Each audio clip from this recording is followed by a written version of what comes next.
Здравствуйте, я в прямом эфире. Сегодня прямой эфир у нас посвящен теме измен. И сегодня я предлагаю всем посмотреть на измены немножечко с другой, непривычной стороны. Обычно мы измены видим как что-то очень негативное. Предательство, обман, нечестно, меня отвергли, кто-то оказался лучше, чем я. Но у всего в этом мире есть две стороны, как две стороны медали. Я ни в коем случае не говорю, что измена – это хорошо, но в некоторых ситуациях, в некоторых парах, в некоторых случаях измена может сыграть роль, выполнить роль помогающего фактора, быть помощником. Это событие может полностью трансформировать отношения, сделать эти же отношения лучше или помочь человеку выйти из отношений, из которых давно, возможно, пора уйти, но человек не решался и продолжал тащить свой чемодан со сломанными ручками, мучиться. То есть измена может помогать. Я себе поставила задачу вчера найти причины, пофантазировать, предположить, собрать из опыта причины, когда измена может помогать, улучшать что-то в дальнейшем. Я собрала 13 таких причин, которые сегодня раскрою в этом стриме. Сейчас я проверю, что у меня все в порядке. Угу. Итак, 13 возможных причин, почему измена может быть хорошо. Еще раз на всякий случай проговорю, чтобы мы с вами правильно понимали друг друга, что сейчас в рамках этого эфира мы немножечко фантазируем. Я искусственно хочу найти лучшее, найти в плохом хорошее. Так бывает. Итак, первая возможная причина. У меня здесь выписаны в телефоне 13 возможных причин, которые я озвучу. Первая возможная причина – измена порождает, зарождает конкуренцию. Конкуренция. Согласитесь, обычно мы тоже слышим в этом слове какие-то нотки чего-то негативного, опасного, страшного, неприятного. Но в экономике говорят, что конкуренция – двигатель прогресса. Если в какой-то сфере нет конкуренции, то начинается болото, застой, плата, остановка, которая переходит в слишком длинную остановку. Конкуренция часто полезна, хороша и нужна. Где-то она даже необходима, как, например, в экономике.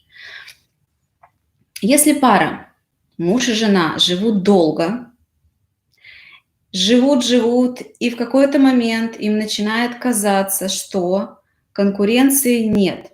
Мы будем жить вместе всю жизнь. Ничего не изменится. Он от меня никуда не уйдет, она никому не нужна. Частые мысли в паре. Зачем стараться? Зачем следить за собой? Зачем краситься? Зачем одевать красивые платья? Зачем бриться? Зачем следить за своей гигиеной и стараться быть принцем на выданье или принцессой на выданье? Когда мы 20 лет живем вместе и еще очень много лет проживем вместе, никуда друг от друга не денемся. Нет конкуренции, нет чувства, что эти отношения могут закончиться в любой момент, что человеком нужно дорожить в хорошем смысле этого слова, то есть умеренно, это дорожить не в плане бояться потерять, но ценить то, что есть сейчас. И люди пускают все на самотек и перестают стараться выглядеть для своего партнера симпатично и привлекательно. И вот тут случаются измены. И если жена, например, столкнулась с тем, что муж ей изменил, если она мудрая жена, умная, не станет сразу брать скалку, сковородку и бить его по голове и выкидывать его вещи с балкона в мусорных мешках, она, если мудрая жена, остановится и задумается, начнет наблюдать, анализировать, что же произошло, почему я оказалась в этой точке. Может быть, она заметит, что она перестала следить за собой, она уже не привлекательна. И привлекательность здесь ни в коем случае не про возраст или не про ее генетические, природные данные внешности, а про то, как женщина ухаживает за собой. Кстати, у женщин красота состоит из определенных компонентов. И вот один важный момент. После 35 лет женщина, которая даже изначально от природы родилась очень симпатичной, с хорошей генетикой, с красивой фигурой природно, с красивым личиком, если она после 35 лет не ухаживает за собой, не подбирает себе наряды, не старается, чтобы ее волосы блестели, зубы были белыми, и была какая-то косметика минимальная, ее украшающая, подчеркивающая ее красоту, то она не будет уже красивой. После 35 лет ни одна женщина не будет красивой, если она не ухаживает за собой. Полезно здесь чувствовать конкуренцию и видеть, что в мире сейчас, благодаря интернету, тому же Инстаграму, нам стало очевидно, мы стали видеть, какое количество есть красивых, ухоженных женщин и девушек. Я думаю, что здесь чувство конкуренции очень полезно. Мужчина, если он после 50 лет, например, не ухаживает за собой, не занимается в каком-то количестве спортом, необходимым для того, чтобы тело оставалось здоровым и выглядело привлекательно.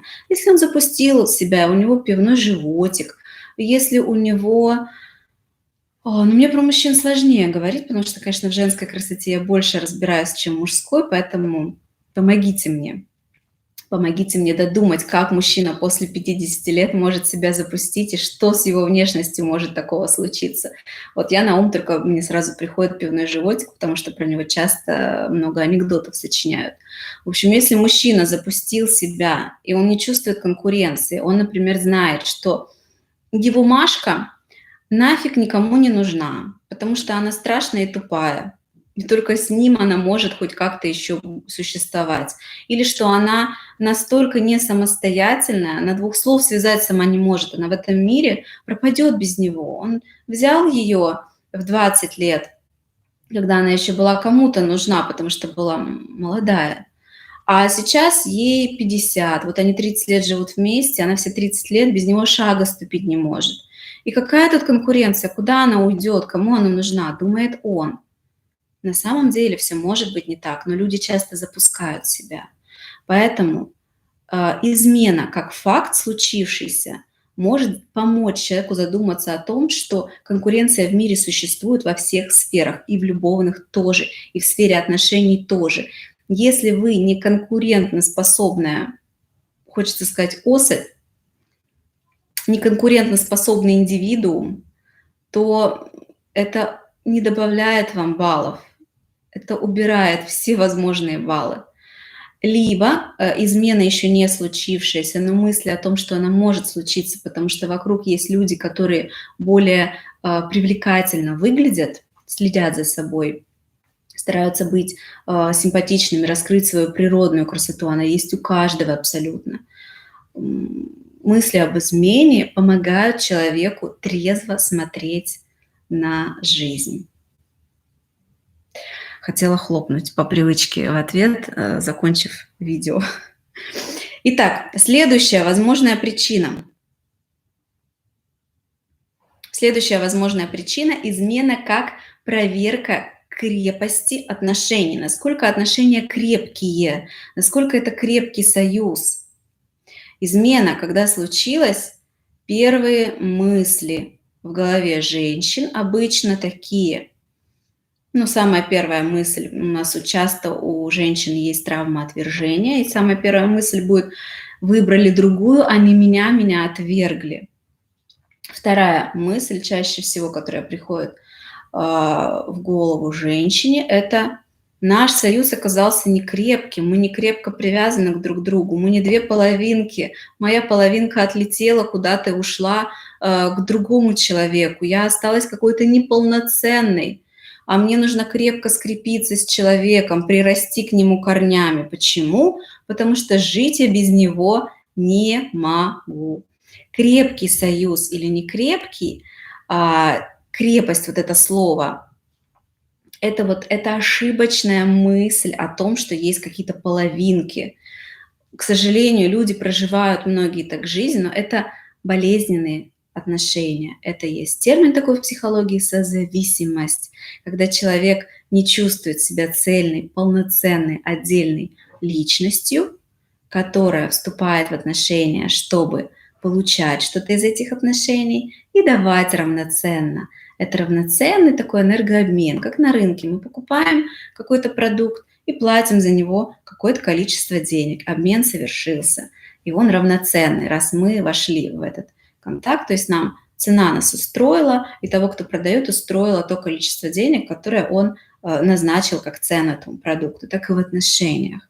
Когда люди из здоровой своей части, с здоровом состоянии вступают в отношения, они входят в договорные, по сути, отношения. Там должно быть понятно, что от вас ожидает партнер, и на что вы согласны и готовы ему давать, и что ожидаете вы от него получать. Крепость отношения, крепкие. То есть почему вот это слово крепость здесь больное, болезненное, нездоровое, сигнал, признак того, что психолог, посмотри сюда, там что-то болит у человека на самом деле за этим. Когда вы идете на рынок покупать продукт какой-то и платите за него деньги, у вас не возникает вопроса о том, а крепкий ли наш контракт, крепко ли мы сплелись. Это разовая покупка. Допустим, вы подписываетесь на какую-то рассылку платную или подписываетесь что-то покупать регулярно, ну, потому что отношения — это же не разовый, допустим, факт. Это, к примеру, семья, которые постоянно живут вместе. И вот проведем такую аналогию метафорическую. Вы на рынке что-то покупаете. Вы, допустим, с какой-то бабушкой, которая продает натуральные яйца, фермерские, свои там, деревенские, договариваетесь, что я буду у тебя приходить и каждую субботу покупать эти яйца и платить тебе деньги. Пожалуйста, не продавай их никому другому. Вы вступаете в договор, в равноценный обмен, у вас есть какие-то обязательства. Но вот однажды эта бабушка понимает, что она больше не хочет торговать яйцами. Может быть, у нее все куры сдохли, и она не хочет заводить новых. Или ей просто стало это неинтересно, она решила переключиться на свиней, продавать свинину, мясо, потому что это ей показалось более выгодным. Согласитесь, что у вас не возникнет трагедии, паники, обиды, по идее, не должно возникнуть, если вы проживаете жизнь из вашей здоровой взрослой части, а не как взрослый ребенок, который обижается. У вас не возникнет негативных чувств на эту бедную бабушку, которая хочет яйца эти, выращивает, да, делает их, продает вам, создает условия для того, чтобы вы их покупали. Не хочет, она прекращает ваши договорные отношения и выходит. Или начинает где-то нарушать эту договоренность и продолжать давать и вам вашу партию, и где-то еще, может быть, рискует и продает их налево как-то, и вы об этом не знаете. И потом вы узнаете. И вот если вы не начинаете с бабушкой тоже ошибочно проживать эти отношения не как договорные, а как-то что-то там личное начинается находить, то могут быть тоже обиды, недоговоренности, какие-то негативные чувства. И может тоже возникнуть момент мысли, а крепкие ли у нас не отношения, что она меня обманывает. Измена – показатель того, что крепости отношений как понятие не существует. Это ложное понятие, которое люди вводят в свою жизнь, и из-за этого они испытывают все эти негативные эмоции, когда измена случается. Чувства накатывают, становится больно, обидно, потому что была иллюзия, что отношения могут быть крепкими. Я же предлагаю вам заменить понятие крепости отношений на понятие, сейчас я попробую сформулировать это. Может быть, вы придумаете этому какое-то лучшее название. Крепости отношений не существует, это миф. Меняем на выгодность этих отношений дальше. А получаю ли я сегодня в этих отношениях все то, зачем я в них вступаю? Ведь вступать в отношения и каждый день, каждую секунду продолжать их — это всего лишь осознанный выбор человека. Мы все не рабы. Рабовладельческий строй закончился уже очень-очень давно, и любой имеет право выйти из отношений, когда захочет. И имеет право выйти из отношений так, как он захочет. Вы можете соглашаться с этим, не соглашаться. Вы можете тоже выйти из отношений, если вас не устраивает, что вам втихаря изменяют. Но будем честными, большинство женщин боятся использовать это свое право, отказываются от него, не хотят, терпят, мучаются, но обижаются. Чего обижаться? Не нравится — уходите. Не хотите уходить — давайте разбираться. То есть к этому нужно относиться по-взрослому. Следующая возможная причина, почему измена – это не приговор браку. Третья возможная причина, почему измена не приговор браку, это измена... Так, сори, у меня здесь люди рядом ходят, и я немножко ухом на них отвлекаюсь. Измена физическая не равно... Да, господи, что же со мной? Я очень жду, когда в моем офисе покрасят стену, и я смогу сидеть в своем комфортном пространстве. То есть здесь я немножко чувствую засланным шпионом. У меня вокруг окна стеклянные, ходят люди, дверь в любой момент могут открыть, и я немножко напрягаюсь из-за этого. Так, измена физическая не равносильно предательству. Чтобы разобрать эту причину, давайте сначала дадим какое-то определение слову «предательство». Что такое предательство? Когда мы чувствуем, что нас предали. Предательство – это когда мы с человеком четко договорились о чем-то, ты будешь делать так и так, я буду делать так и так. И человек не выполняет договоренности один, начинает делать что-то другое. Тогда мы становимся недовольны, нас предали, потому что была четкая договоренность. Если вы заключаете с кем-то какой-то контракт в работе, где четко все прописано до мелочей, сейчас такие контракты, что юристы потрясающе работают. Контракт может быть вот такая пачка бумаг, где прописаны все возможные варианты. И вот если у вас есть такой контракт, и человек его нарушает, то это предательство. И тут уже можно на него как-то влиять, можно что-то требовать от него, какую-то компенсацию, можно подать в суд за нарушение контракта. Что происходит в сфере отношений? Что люди называют часто предательством, не совсем разобравшись в этом термине. Если у вас в отношениях действительно с мужчиной прописан каждый пункт, он может быть прописан на бумаге, может быть, это какой-то уникальный, огромный брачный договор, но чаще всего есть договоренность устная. Не на ходу какие-то фразы брошенные, когда вы завтракали вместе, он смотрел в телефон и читал, например, свежую прессу, а вы что-то там обмолвились, ему краем уха он словил, что «ты же только не изменяй мне». А ему еще меньше долетело, что-то там не изменяй. Он даже не понял, что вы от него хотите. А вы будете думать, что мы договорились, да? То есть если у вас есть договоренность, когда вы четко сели, с пониманием, что, слушай, у нас сейчас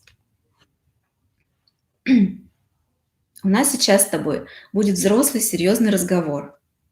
Давай договоримся, проговорим все детально, удели мне, пожалуйста, время. Давай проведем с тобой, там, не знаю, час вместе, обсуждая важную тему измен. Я хочу знать, как ты к ним относишься. Я хочу рассказать тебе, как я к ним отношусь. Давай проговорим варианты, что будет, если я тебе изменю, что будет, если ты мне изменишь. И все детально разжевать, прям вот на молекулы разобрать, проговорить. Если вы это делали с вашим партнером хотя бы один раз, тогда, если он нарушает эту договоренность и изменяет, это предательство. Но ко мне приходит много женщин на тему отношений. Самая частая проблема, конечно же, здесь, одна из частых проблем – измены. И я всегда почти у своих клиентов спрашиваю, а был такой разговор когда-то? Вы договаривались на берегу о том, как относиться к этим изменам, как реагировать? Была договоренность четкая? Ни одна еще женщина мне не сказала, что да. Часть женщин говорили, да, я как-то говорила, и это было как раз-таки по типу, вот как я в шутку описала, когда они завтракали вместе, и ему там что-то чуть-чуть в ухо влетело, что вообще-то тема измен прозвучала, но непонятно, что с ней. Я вам расскажу пример. Я пока готовилась к этому видео. Я буквально вчера со своим мужем ради интереса еще раз проговорила эту тему, потому что мы 10 лет уже живем вместе, и такие разговоры у нас были, но это было уже очень давно. Даже до того, как я начала заниматься психологией профессионально, обучаться. И, соответственно, я не помню уже, что я там 10 лет назад ему наговорила, и на что я тогда была согласна. То есть было полезно и мне самой освежить этот момент. И прям вот, да, мы спокойно разговаривали. Я ему говорила, что, слушай, если я узнаю, что ты мне изменил, я почувствую то-то, то-то, я отреагирую так-то, так-то относительно тебя, относительно той девушки, относительно ситуации. Все ему проговорила. То есть здесь полезно, когда инициатива идет от женщины, когда вы подаете мужчине пример, что вы готовы к открытому, спокойному разговору. Потому что мужчины часто ожидают от женщин в этом месте какой-то истеричности, и мужчина-то не захочет открываться. Вы должны, по идее, провести его в этот спокойный взрослый разговор. Дальше я расспросила мужа: а что будет, если ты узнаешь, что я тебе изменила? Что ты почувствуешь, как ты отреагируешь, что будет дальше с нашими отношениями, как ты это видишь? И мы до чего-то договорились с ним.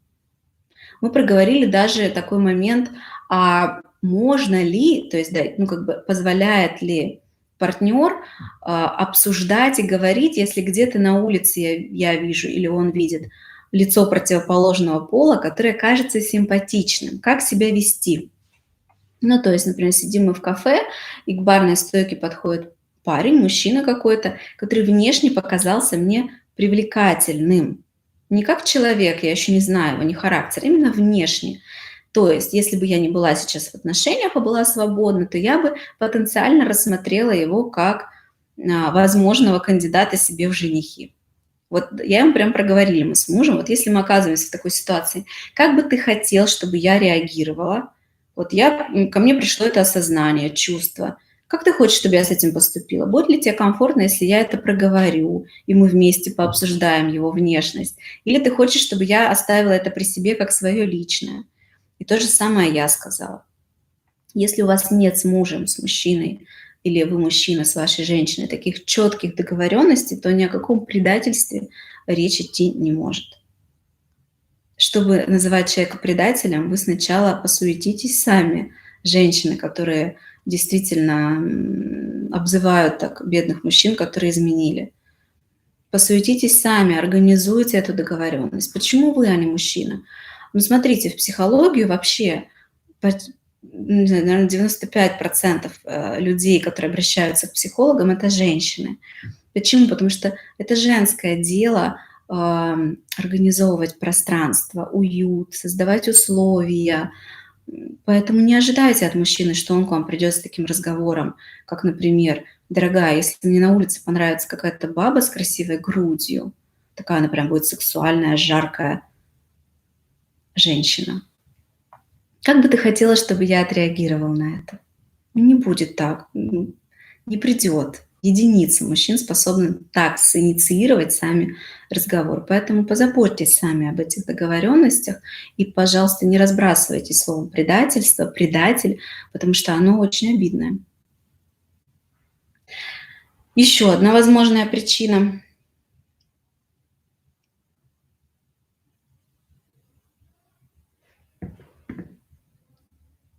Мгм.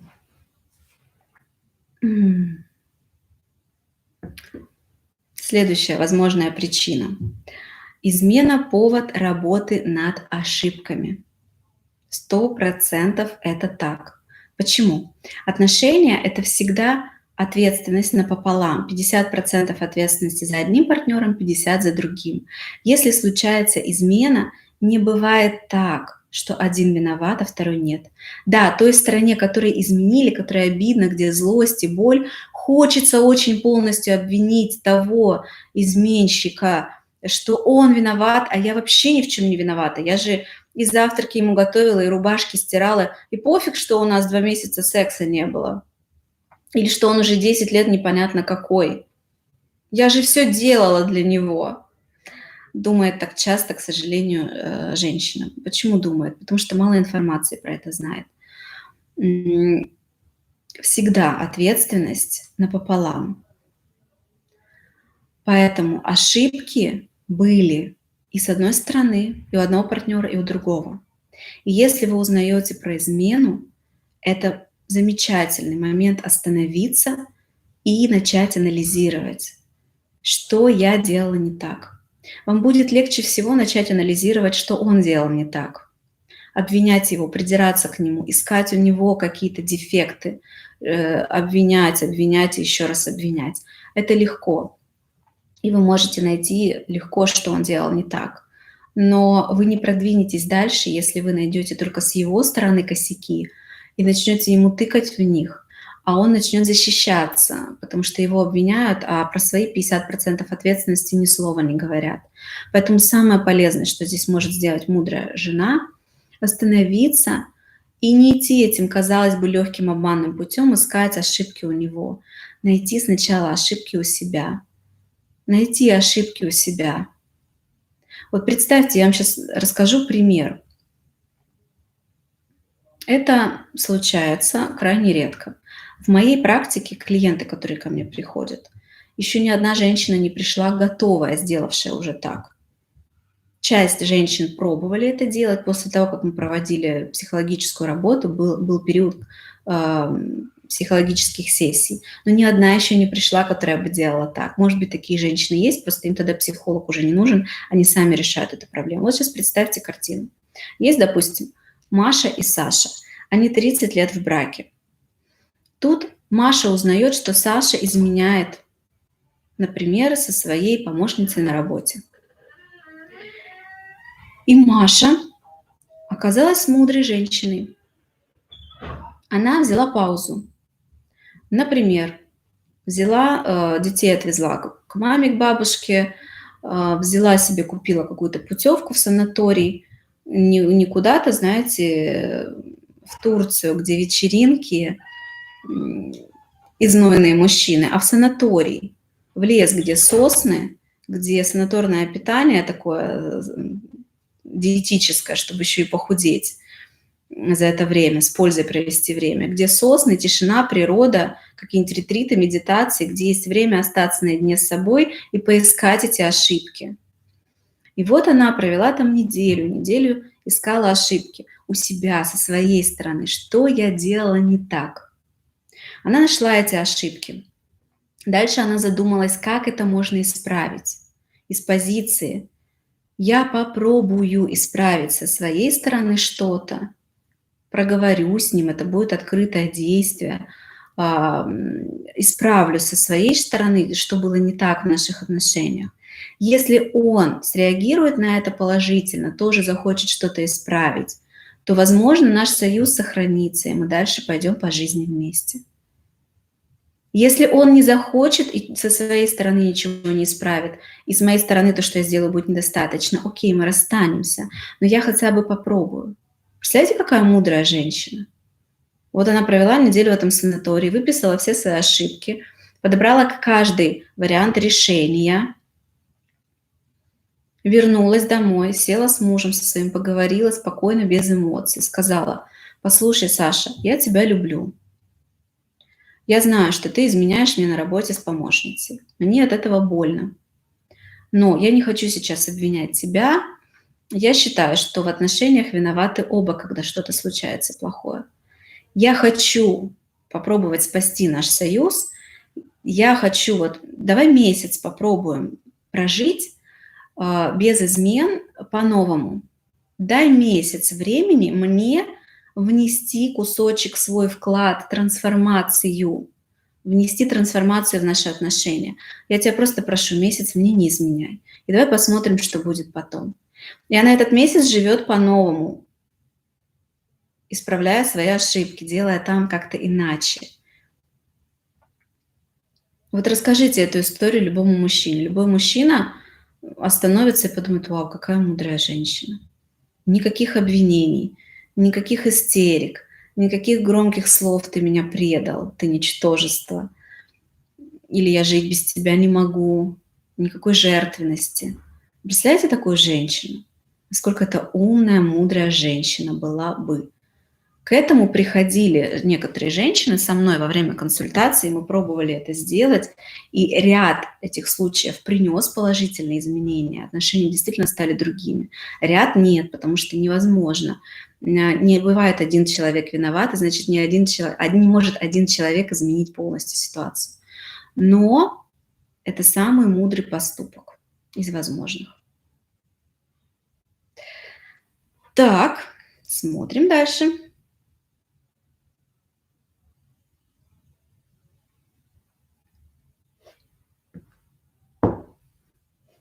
Измена заставляет пересмотреть ценности. Это факт. Здесь измена может быть очень полезна. Люди живут в современном мире просто в бешеном темпе. Мы не можем уже замедлиться и ощутить себя в моменте, осознать, какие у нас ценности, потому что наши ценности, они меняются. Все меняется каждую секунду. Мир меняется сейчас просто с сумасшедшей скоростью, и мы меняемся каждый день, и наши ценности меняются. То, что было для вас ценно 10 лет назад, часть из этого уже не актуальна. Но люди не успевают остановиться и проанализировать это, задуматься об этом и заметить. Почему же так важно знать свои ценности? Если человек живет и не знает своих ценностей, он как будто немножечко не понимает, куда ему идти. Это как жить приехать в новый город жить и не иметь ни карты, ни навигатора, и просто тыкаться в улицы, вообще не понимая, куда вам нужно, и как вам пройти туда, куда вам нужно, как найти это. Поэтому очень полезно анализировать свои ценности, знать их, помнить про них и пытаться сделать жизнь такой, чтобы ваши ценности у вас были каждую секунду в вашей жизни. И в отношениях, когда люди живут особенно очень долго вместе, они не понимают вообще, какая ценность этих отношений для меня, что я хочу в этих отношениях, что мне ценно. Одной женщине будет ценно, чтобы мужчина дарил подарки. Для нее это будет супер важная ценность. Если мужчина не дарит подарки, то она не будет счастлива. Какой бы он ни был замечательный в каких-то других моментах, не будет она счастлива. Она так понимает, что ее любят, она так чувствует любовь. А другой женщине нафиг не нужны подарки. Она может пойти сама себе купить подарок, если ей очень нужно. Ну, то есть ей дарят, она как бы рада, но ей это не суперценно. Но ей ценно что-то другое. Чтобы мужчина, например, хорошо проводил время на выходных с детьми. Когда она видит, что он хороший папа на этих выходных, тогда она чувствует, что этот партнер для нее ценный. Мы все очень разные. И иногда измена – это уже та вынужденная мера, когда нас останавливает жизнь. Как бы, ребята, остановитесь, вы 30 лет живете какие-то такие, как ежики в тумане уже, не понимая, что происходит. Остановитесь, посмотрите, какие у вас сейчас ценности, и ваш партнер, он соответствует этим ценностям. Потому что если да, супер, если нет, плохо, но можно договориться. Можно попросить партнера дарить подарки, даже если он сам не очень любит это делать, объяснив ему при этом, что для вас это супер важно. Поэтому иногда измена – это такая вынужденная полезная остановка, задуматься о том, а что сегодня мне ценно в моем партнере. А может быть, благодаря измене посмотреть на него и увидеть, что за эти 30 лет совместной жизни в нем не осталось ни одной характеристики, которая удовлетворяет мои текущие ценности. Ни одной. Так зачем я живу с ним дальше? Ну, потому что о чем-то можно договориться, о каких-то вещах невозможно договориться. Если женщине, например, супер важен секс, может быть, она родилась, сейчас скажу про свою любимую астрологию, с очень сильной позицией, планета Марс была в очень сильной позиции, и она очень сексуально активна, ей нужно много секса. Она не будет никогда счастлива, если в ее жизни не будет много секса. Она не сможет реализоваться в этой жизни. Она будет превращаться в дикую пилу, которая пилит мозг, потому что у нее нет регулярного секса. Ей нужно много. Мужчина не может ей столько дать. У него Марс не такой активный. Ему столько не нужно. Он для другого пришел в эту жизнь. Он в чем-то другом хорош. И тут уже не договоришься. Невозможно человека изнасиловать и заставить дать вам столько секса, сколько он хочет, если вы при этом не способны на это физически. Здесь важно отличать. Есть временные сексуальные затруднения, которые идут от психики. И с этим можно работать и раскрывать сексуальность. Но при этом есть еще то, что заложено в нас ДНК, наша природная способность, наша склонность к чему-то. Соответственно, есть какие-то ценности, которые невозможно удовлетворить, потому что договорились. Поэтому измена может очень хорошо помочь человеку остановиться и понять, а туда, куда мне нужно прийти, нам по пути, мы можем туда дойти вместе или нет. Еще одна причина.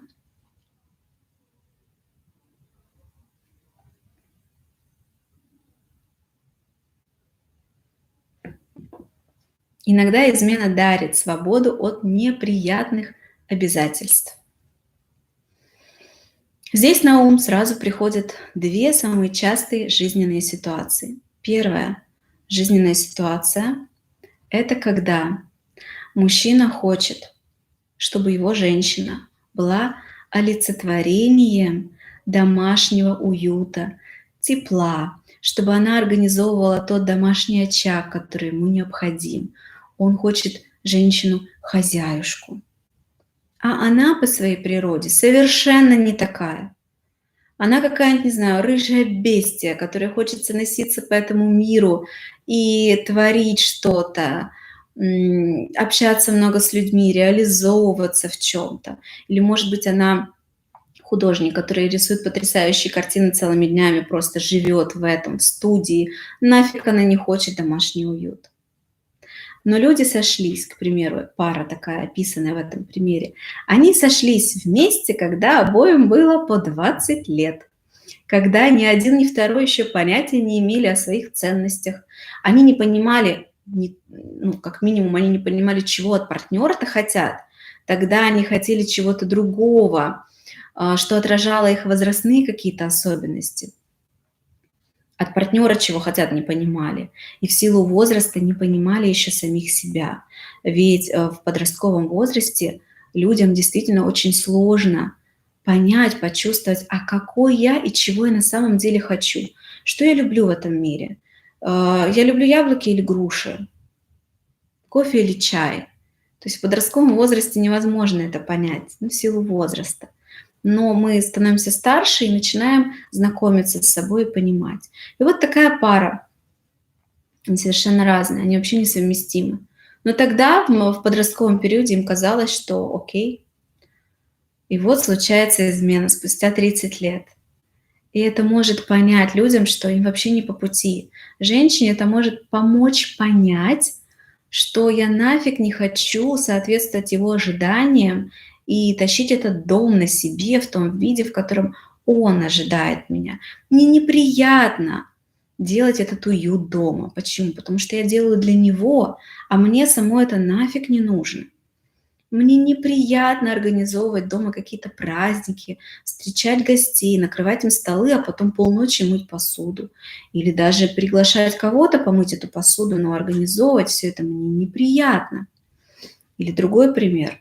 Вернемся к частой теме секса. Ну почему? Потому что секс и отношения – это как не разлей вода. Одно без другого не существует. Может быть, спустя 30 лет брака, когда случается измена, мужчина изменил женщине, эта женщина, жена, наконец-то понимает, что ей все 30 лет с ним было неприятно сексом заниматься.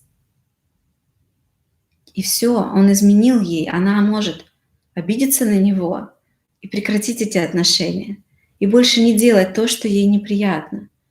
Найти другого партнера, с которым будет приятно. Но, честно скажу, сейчас глубоко изучаю тему сексуальности. Это не решение. Проблема часто не в партнере. Почти всегда проблема не в партнере, а в нас самих. Но тем не менее, эта измена может быть замечательной остановкой, которая поможет человеку выйти из каких-то неприятных рутинных действий. Но это вообще очень грустно, когда секс превращается в семье в неприятную рутину.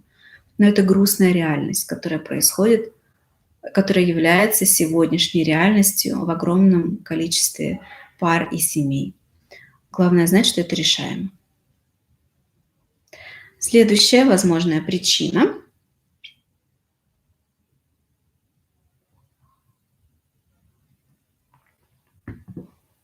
Измена – лекарство от скуки.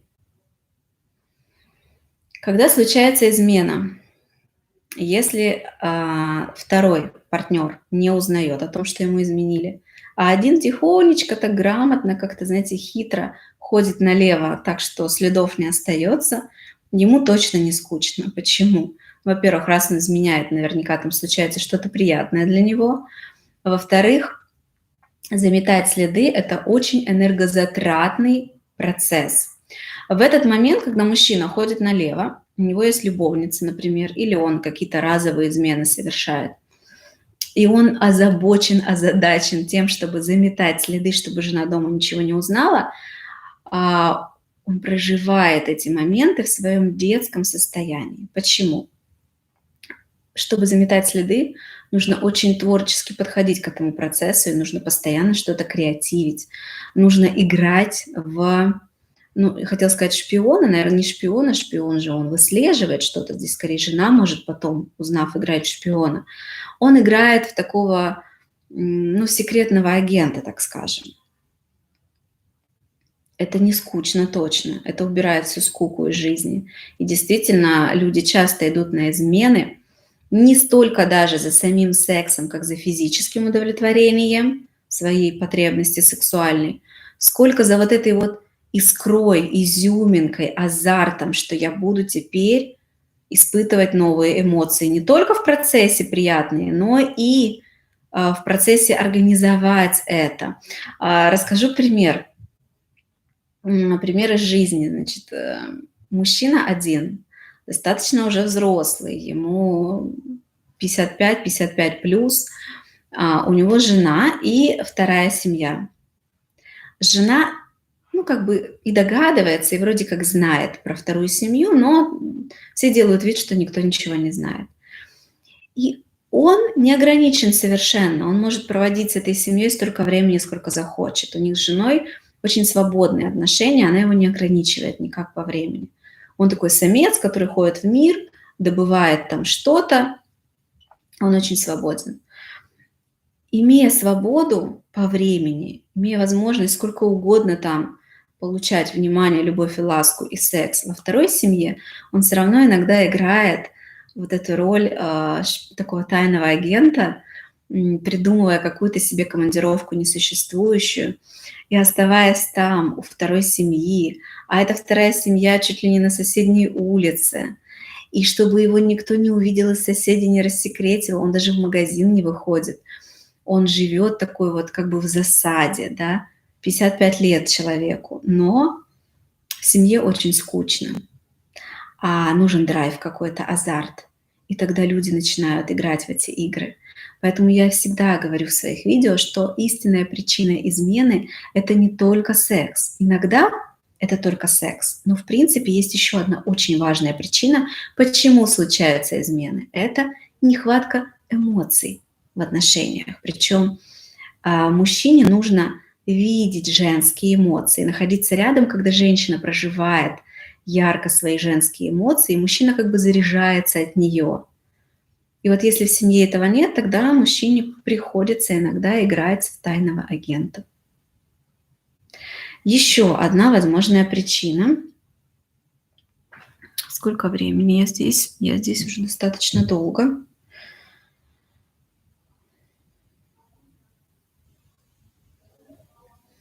Измена как эффективное средство борьбы с кризисом и депрессией.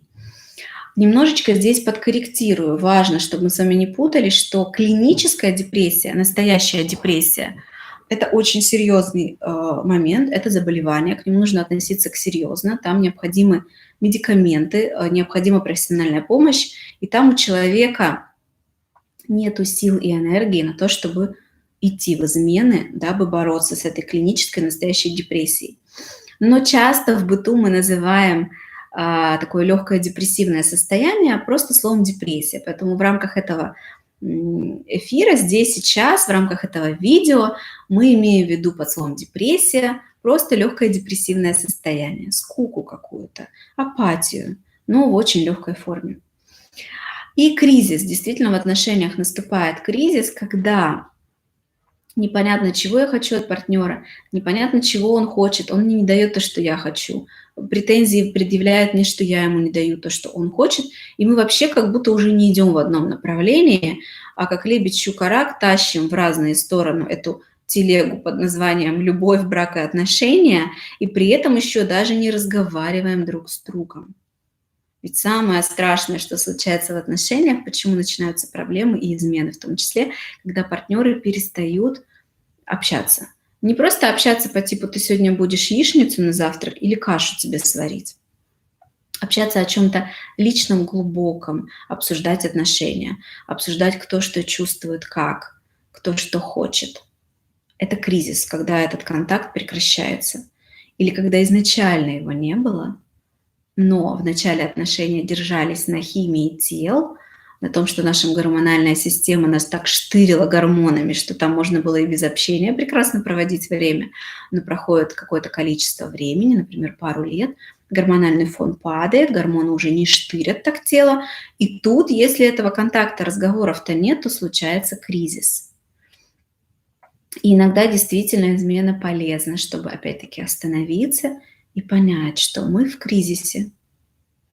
Или у меня уже депрессия от этих отношений. Это настолько скучный серый брак. Почему он становится скучным серым? Да потому что вы не получаете то, ради чего вам нужны отношения. Здесь очень полезно остановиться, начать разговаривать и договориться о чем-то. Если не можете разговаривать, партнер может быть не согласен, хотя бы попробовать самому со своей стороны проанализировать этот кризис и как вы пришли в эту депрессию, и попробовать хотя бы со своей стороны решить что-то, дать этим отношениям второй шанс. А может быть, выйти из них, как тоже вариант. Угу. Еще одна возможная причина. Измена делает секс пикантным. Действительно, она делает секс пикантным для того, кто изменяет. Допустим, возьмем образ мужчины. Мужчина в семье изменяет. И вот он идет к любовнице, изменяет, там у него секс, возвращается домой, там у него, иногда тоже случается секс. Причем очень интересно, что мужчины часто говорят любовницам, что у меня нет секса с женой. Но, как показывает практика, чаще всего это обман, чтобы она не расстраивалась и не ревновала. Чаще всего он там есть, просто он какой-то либо очень редкий, либо некачественный, то есть неинтересный. Но, тем не менее, хотя бы раз в год-то он, наверное, бывает. И вот секс становится пикантным и в одной связке, и в другой. И с любовницей пикантный секс, и с женой становится более пикантным. Почему? Потому что есть вот это чувство запретного плода. Я играю в игру, я как супергерой, я делаю что-то запретное, я, мужчина, начинает чувствовать себя как я ценный, я интересен и одной женщине, и вторая со мной никуда не уходит. То есть мужчина начинает чувствовать себя классным. Это добавляет огонька, добавляет пикантности в секс. Секс становится действительно интереснее с появлением возможности измен, когда мужчина себе позволяет это и делает. И это хорошо. Это хорошо, потому что это опять-таки возвращает мужчине понимание того, как может быть. Вообще-то здорово, когда в отношениях секс всегда пикантный. Хотя бы большая часть времени пикантный. Или партнеры хотя бы стремятся делать его пикантным. Когда он не все время на одной и той же кровати, в одной и той же позе. Когда он какой-то разный. Когда он иногда непредсказуемый. Иначе он действительно становится какой-то непонятно зачем существующей серой скучной рутиной. Это же не посуду мыть каждый день. Можно одинаково, отключая голову и не задумываясь об этом. В сексе тоже нужно отключать голову, обязательно нужно. Но секс нам нужен не для того, посуду нужно мыть зачем? Чтобы она стала чистой. Если сексом заниматься для галочки, чтобы занимался, отключать голову, то это будет такая же серая рутина, как мыть посуду. Но он же нам нужен не для этого. Он нам нужен для того, чтобы взбодрить нашу гормональную систему и дать телу разрядку, напитать тело вот этим всплеском гормонов счастья, перезагрузить нашу систему. Поэтому секс должен быть пикантным. И если мужчина долго живет с женщиной, например, и у них годами рутинный, уже неинтересный секс, и тут он начинает изменять, и приходит вот это чувство пикантности, и там с любовницей, и в семье становится поинтереснее, то это положительно, это хорошо. Мужчина вспоминает, для чего вообще секс нужен. И, возможно, он осмелится остановиться и что-то кардинально изменить в своей жизни. Ну, потому что зачем терпеть так?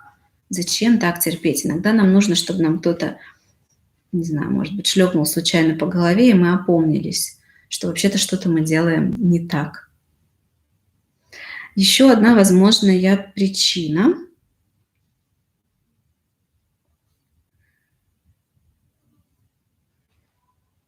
Угу.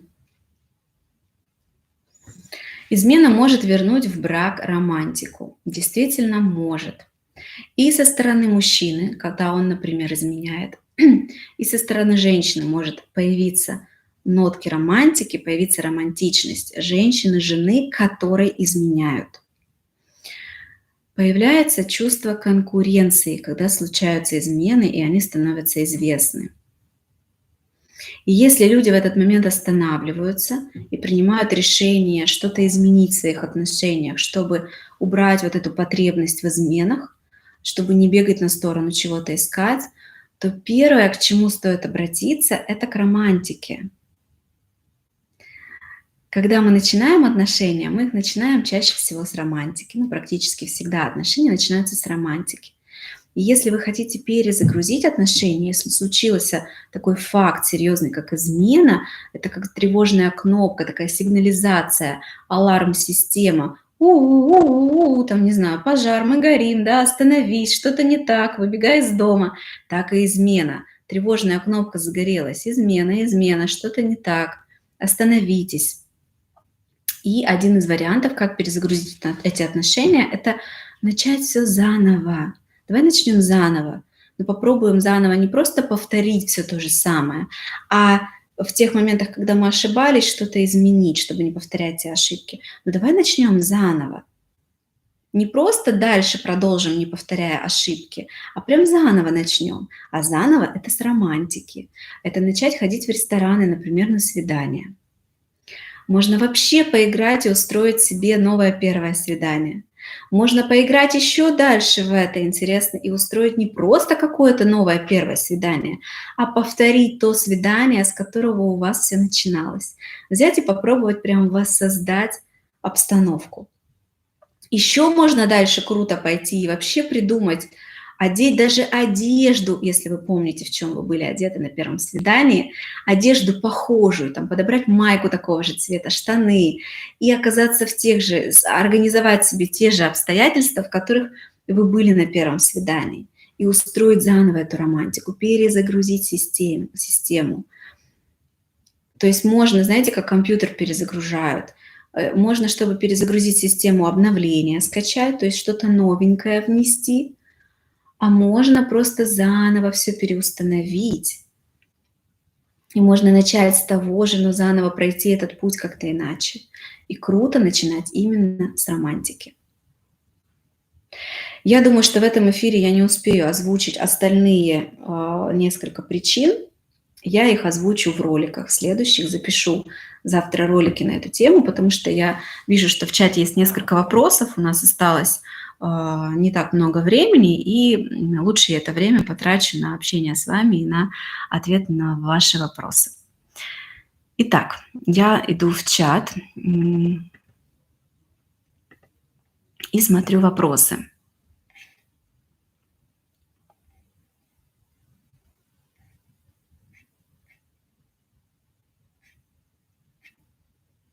Почему-то они у меня плохо загружаются. Угу. Итак, вопрос от Ольги. Ольга спрашивает, Лично для меня измена – это конец отношений. Я просто не могу быть рядом с человеком и доверять ему, если он мне изменил. Как многие говорят, что можно простить и жить с этим дальше? Как простить и жить с этим дальше, спрашивает Ольга. Ольга, смотрите, очень важно понять, что если вы сейчас не можете, не видите в этом какого-то смысла, то, возможно, вам и не нужно так делать. Поймите, что здесь нету какой-то нормы, как должно быть у всех.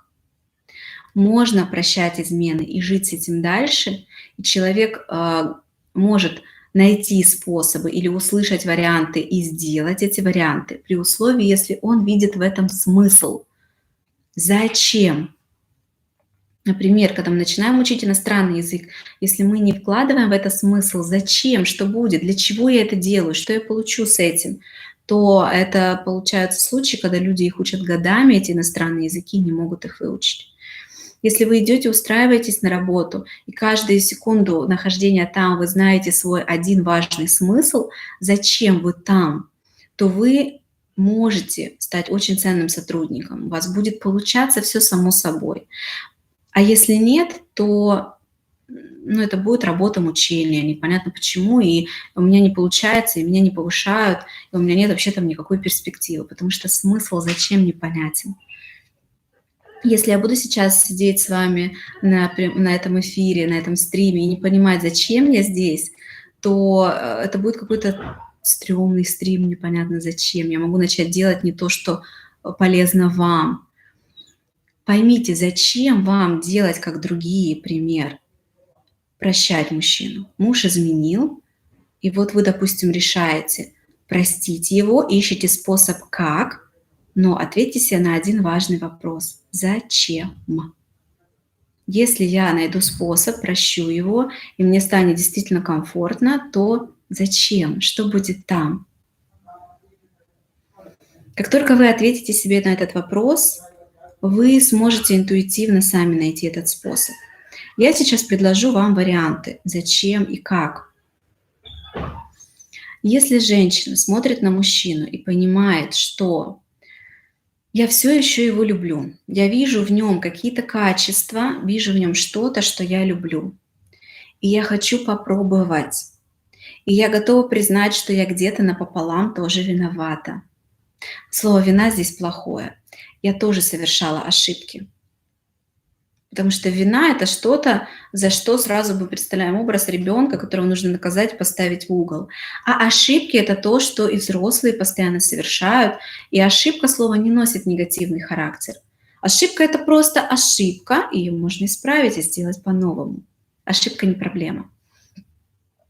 Поэтому остановитесь, спросите себя, зачем. Если вы видите в вашем мужчине еще какие-то проявления, которые вы любите, тогда зачем может формироваться из «а я хочу попробовать заново». Я хочу дать шанс нам попробовать заново. Я хочу найти корень этой проблемы, почему он изменял. Будем честными, если это мужчина-бабник, то есть у него в голове есть такие внутренние установки, постоянно пробовать новых женщин. У этого тоже есть глубокий корень. Всегда можно идти в глубину и находить очень интересные взаимосвязи. Может быть, бабнику нужно пробовать постоянно. Ой, извиняюсь. Кто-то там что-то делает странное. Кто-то там что-то странное делает с моим офисом. Бабнику глубоко идти в корень и находить там тоже причины. Во всем нужно искать причины. Как только вы найдете свою причину, у вас начнет получаться. Но самая частая причина, по которой получается, это когда вы видите, что вы в этом человеке что-то еще любите. И это ценно. И жалко просто отказаться от этого. И тогда стоит попробовать что-то изменить. Угу. Еще один вопрос вижу.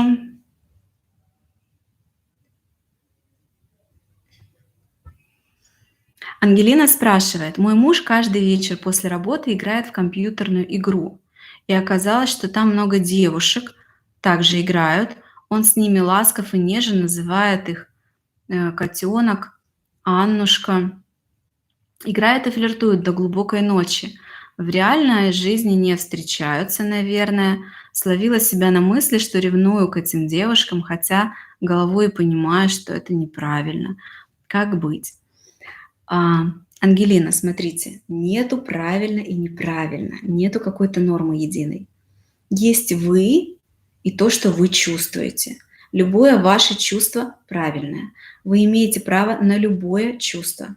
Если вы чувствуете ревность, на это она правильная для вас. Но дальше смотрим. Следующий мазок на этой картине кистью. Вы чувствуете, это правильно для вас. Другие могут так не чувствовать. Вас устраивает это чувство? Оно помогает вам жить хорошо или оно вам мешает? Если оно вам мешает, вы хотите по-другому, тогда можно посмотреть на это чувство ревности и найти причину, откуда она идет, почему я ревную. Почему я ревную, если муж физически вроде бы не встречается? Но, кстати, заметьте, вы в вопросе написали не точно уверенно. Если бы вы были уверены, вы, может быть, даже не говорили бы об этом или как-то с уверенностью бы это написали. Вы написали «наверно». То есть здесь может быть ревность от сомнения. Вы предполагаете, а вдруг изменяет, а я не знаю. А вдруг это общение один из отголосков того, что он в принципе флиртует с женщинами и с кем-то, возможно, мне сейчас изменяет. Поэтому как быть? Как быть? Остановитесь и прочувствуйте, что происходит с вами. Вы боитесь того, что он изменяет вам? Вы боитесь это узнать, потому что на это придется как-то реагировать? Или боитесь в принципе, что он изменяет? Или, то есть у вас нет, может быть, страха, как реагировать, потому что если узнаете, просто автоматически начнете реагировать. Что происходит с вами? Остановитесь. Поэтому как быть? Остановиться и почувствовать себя, разобраться с собой. Дальше, когда вы разобрались с собой, понимаете, что происходит с вами, идите к нему с разговором. Поймите, отношения – это про двоих, это контакт. Не нужно вариться самой в своих чувствах, в отношениях, приносите их партнеру. Круто, если вы найдете правильную для этого форму. Если сомневаетесь, обратитесь за помощью к профессионалам. С психологом можно потренировать это. Потренировать, как вы скажете это мужу. Потому что иногда люди от неумения, от неопытности говорят о своих чувствах так, что это очень ранит и обижает человека на том конце, даже если он ни в чем не виноват. Может быть, он действительно не изменяет, а то, что он называет так женщин, может быть, у этого есть какое-то объяснение. Может быть, у них такие там никнеймы. Или, может быть, он просто привык так называть. В его семье, может быть, была какая-то особенность называть девушек уменьшительно-ласкательно. Может быть, он вырос в семье, где огромное количество сестер, и мама всех называла Аннушка, Аленушка, Машенька. Для этого нужно поговорить с партнером и узнать, потому что иначе мы можем делать долгие бесконечные догадки.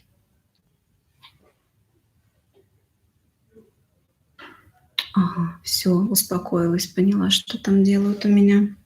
Так, у меня последний вопрос остался, по-моему.